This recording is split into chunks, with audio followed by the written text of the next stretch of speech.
Hello মৰমৰ ছাত্ৰ ছাত্ৰীসকল Assamese to Assamese word চেনেললৈ স্বাগতম জনাইছো। আজি আমি আলোচনা কৰিম কিছুমান লাগতিয়াল শব্দ অৰ্থ পাই থকা কিতাপৰ খমাৰ্থক শব্দ বা একে অৰ্থ বুজোৱা শব্দ তো আহা আলোচনা কৰিম।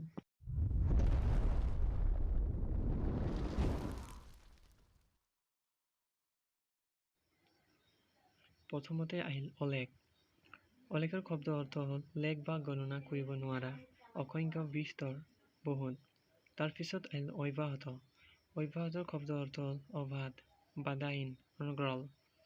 তাৰ পিছত আহিল অঞ্চল।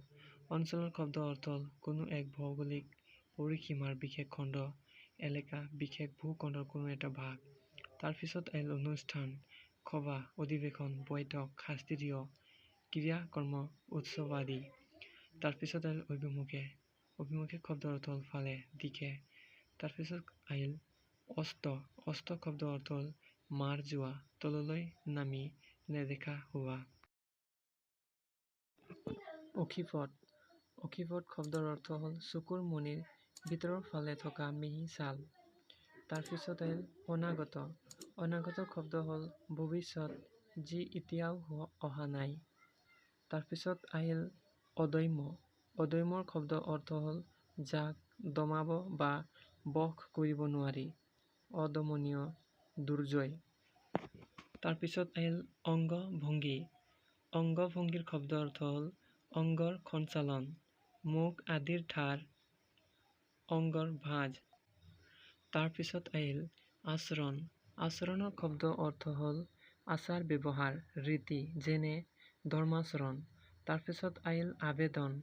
আবেদন শব্দ অৰ্থ হ'ল কোনো কথা জনোৱা কাৰ্য নিবেদন। তাৰ পিছত আহিল আয়ত্ত। আয়ত্তৰ শব্দ অৰ্থ হ'ল বশত অনা অধীনত অনা অধিকৃত দখললৈ অনা কাৰ্য। তাৰ পিছত আহিল আঁতিগুৰি। আঁতিগুৰিৰ শব্দ অৰ্থ হ'ল আগগুৰি আদি অন্ত। তাৰ পিছত আহিল আত্মনিয়োগ।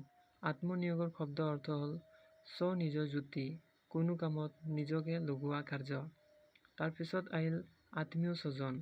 আত্মীয় স্বজন শব্দ অৰ্থ হ'ল মিতিৰ কুটুম সম্বন্ধ থকা মানুহ।